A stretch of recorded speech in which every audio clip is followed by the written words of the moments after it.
উন্নত জীবন ও বেশি উপার্জনের আশায় হাজারো বাংলাদেশি পাড়ি জমাচ্ছেন মালদ্বীপে। কিন্তু বৈধ কাগজপত্র না থাকায় ও দালাল চক্রের খপ্পরে পড়ে অনেকেই পৌঁছাচ্ছেন কারাগারে। মালে থেকে দক্ষিণে কাফু অ্যাটলে অবস্থিত মাফুসি কারাগারেই এখন আটক প্রায় অর্ধশত প্রবাসী বাংলাদেশি। হত্যা, শিশু নির্যাতন, মাদক ও সহিংসতার অভিযোগে আটক এসব ব্যক্তির কেউ কেউ সাজাপ্রাপ্ত, আবার কেউ এখনও বিচারাধীন।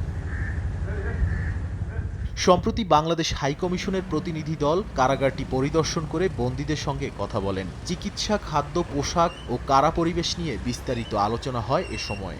বন্দীরা তখন পরিধেয় বস্ত্রের দাবি জানালে ওয়েজ আর্নার্স কল্যাণ তহবিল থেকে তার সরবরাহ করা হয়। কল্যাণ সহকারী আল মামুন পাঠান জানান, মানবিক দিক বিবেচনায় হাইকমিশনের পক্ষ থেকে দ্রুত এই সহায়তা নিশ্চিত করা হয়। আমাদের যে বাংলাদেশি যারা সাজাপ্রাপ্ত আসামি ওখানে আছে তারা আমাদের কাছে অনুরোধ জানিয়েছে যে তাদের কিছু নিত্য প্রয়োজনীয় জিনিস তারা চেয়েছে।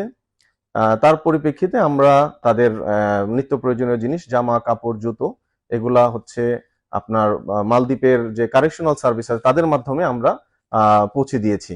বন্দীদের সমস্যাগুলো তুলে ধরে মালদ্বীপ কারা কর্তৃপক্ষের সঙ্গেও বৈঠক করেছে বাংলাদেশ মিশন। বাংলাদেশি নাগরিকদের আইনানুগ অধিকার ও সুবিধা নিশ্চিতের অনুরোধ জানানো হয়েছে। পাশাপাশি নিয়মিত দূতাবাসের পর্যবেক্ষণ ও আইনি সহায়তা অব্যাহত রাখার আশ্বাস দেন হাইকমিশনার। বাংলাদেশি যারা সাজাপ্রাপ্ত আসামি আছে এবং বিচারাধীন আসামি আছে তাদের যেন জেলখানার সুযোগ সুবিধা এবং জেলখানার যেই থাকার পরিবেশ এবং খাওয়া দাওয়ার মান বাড়িয়ে দেওয়ার জন্য আমরা এখানকার ঊর্ধ্বতন কর্মকর্তাদের সাথে কথা বলে তাদেরকে অনুরোধ জানিয়েছি।